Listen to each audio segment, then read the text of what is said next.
მივხვდი რომ ადამიანის ერთ-ერთი მთავარი ფუნქცია არის გაზიარება. მინდა 9 კვადრატულში დაწყობილ ბავშვობაზე ვისაუბროთ. მე ვერ დავიჯერე როგორ შეიძლებოდა იქ გვეცხოვრა.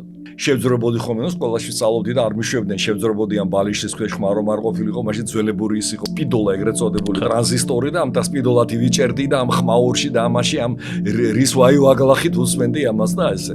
სასტუმრო თბილისში იყო ხმისჩამწერი სტუდია.